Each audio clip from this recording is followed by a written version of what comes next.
I'm Janet Anderson. And I'm Tammy Vitale. We're registered dietitians who teach at Utah State University, and we're on a mission to help you eat more vegetables. Research indicates that we as consumers aren't eating enough vegetables, and as a result of that, we're losing out on health benefits, but we also believe that you're missing out on delicious dining. When you look at why consumers don't eat enough vegetables, there are multiple reasons. These reasons include they don't know how to buy them, they don't know how to prepare them, they can't afford them, or they think they can't afford them, they don't feel they are convenient to eat, and a small percentage does report that they don't like vegetables. We believe we can help you overcome many of these barriers and learn to eat more vegetables. Do you realize that late summer and early fall are the best times to pick up these local fresh tomatoes? This is when they are the most flavorful and when they are the least expensive. Where do you obtain or get these fresh local tomatoes? I think the best place is in your backyard. Have you ever considered growing them, even in a pot? It doesn't take a lot of space. But this time of year, when they are bountiful, you can pick them up from friends, neighbors, relatives.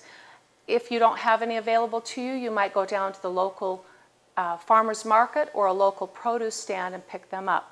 Now, when you look at these fresh local tomatoes, they do look different than a store variety. Fresh local tomatoes are beautiful in their own way, and there's several here that I'd like to show you. This particular variety is called Brandywine. It's very heavy and full of juice, a very flavorful local tomato. This particular one is called Kellogg's Breakfast Low Acid. You notice that it's really misshapen, very flavorful. This one happens to be a low acidic variety for people who like that flavor. We also have what are called Isis candy tomatoes. Now, you can see on some of these tomatoes that they actually have beautiful stripes on them. These are a very flavorful local variety.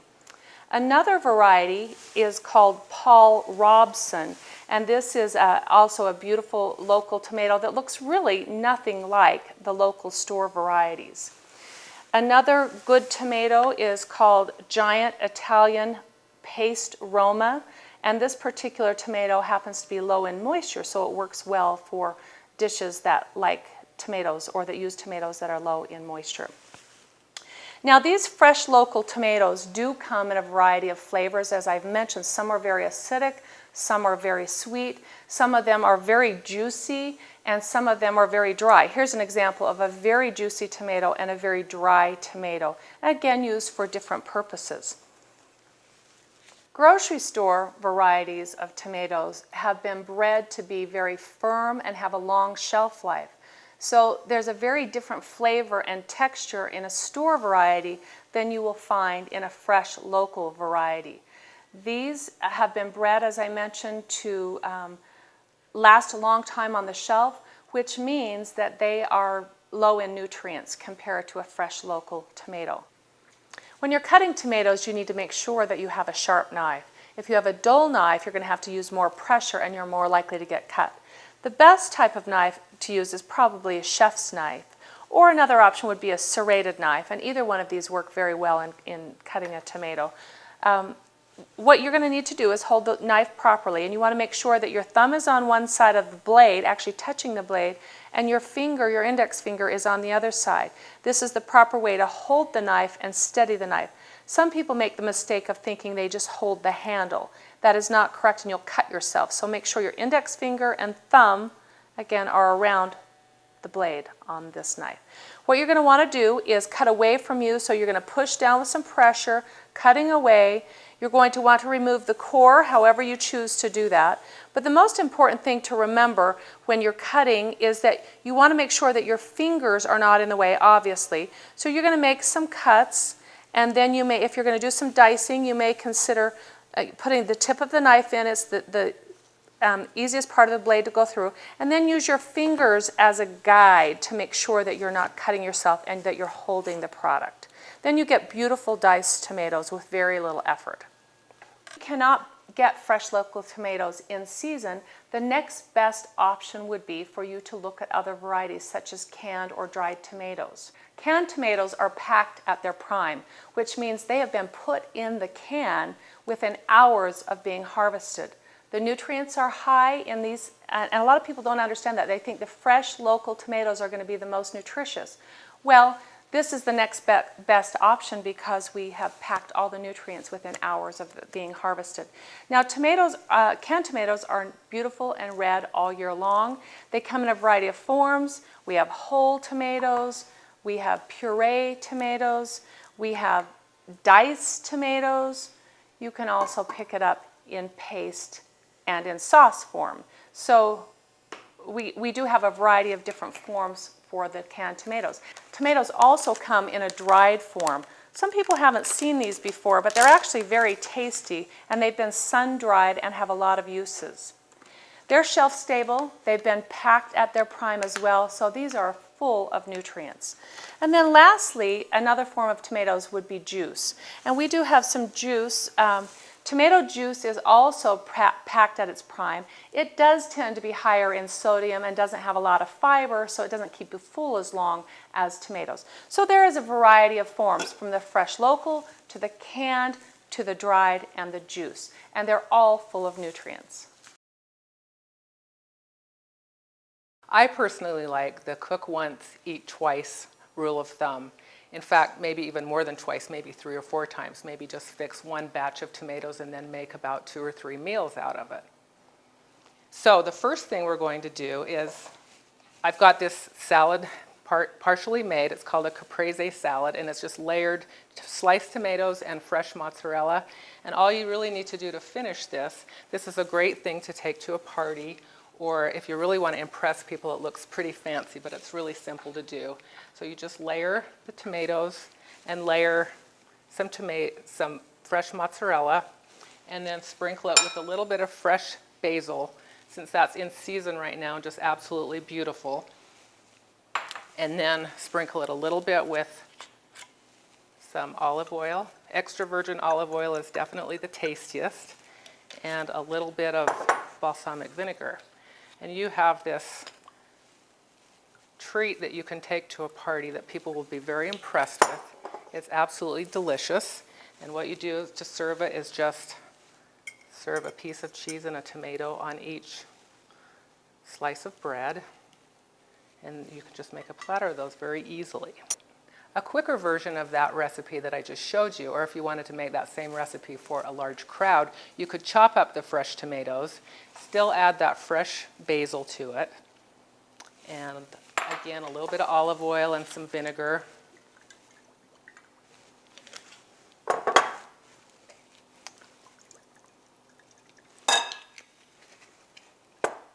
Some salt and pepper. Just mix it up a little, and you can just add it onto some pieces of bread, and it really does make an appetizer to die for. Tomatoes and basil are just a match made in heaven, so when they're both fresh and in season, this is such an easy snack to make, or just a appetizer or anything like that. You can just serve them like that. You can add a little bit of cheese if you want to, but it really is pretty simple. And then this combination is the basis for a lot of the recipes that I'll just show you in the next few minutes.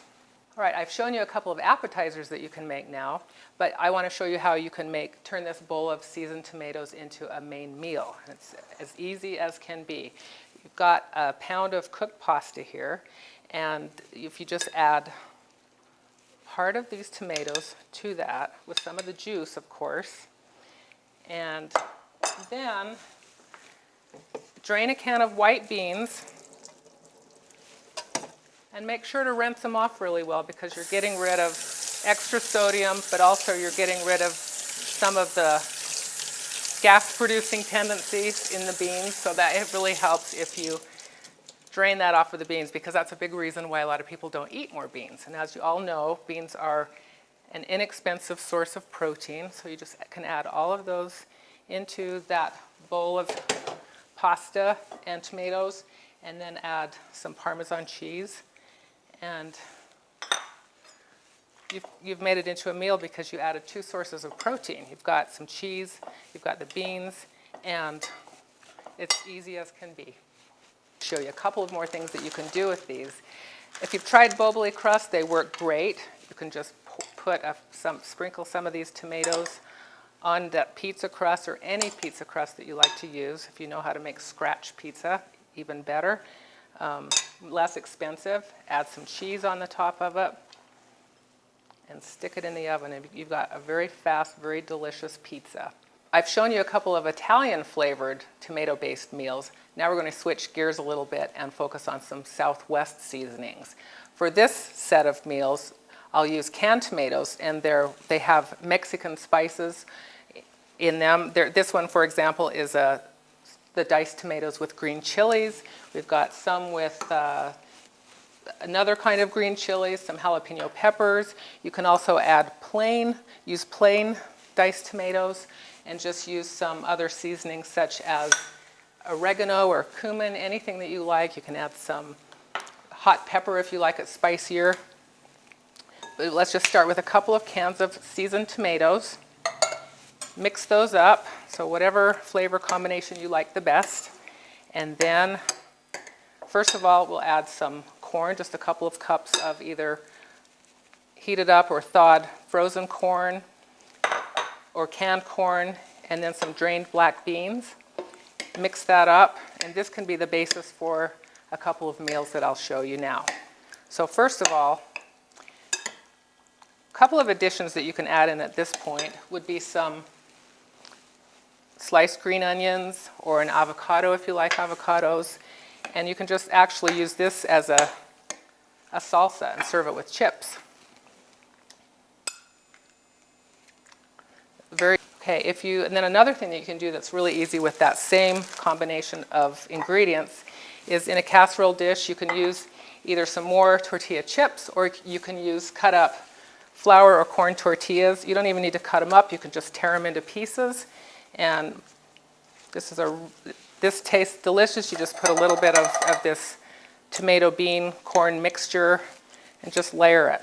Layer it in about a couple of different layers, and add some cheddar cheese to each layer, and just layer that until you've got the casserole full, and then bake it in the oven for a little while. And this is also a real good quick meal that you can make out of the same ingredients, and it's great leftovers. Some people even like to eat things like that for breakfast. Another meal that you can make out of this combination would be burritos or quesadillas.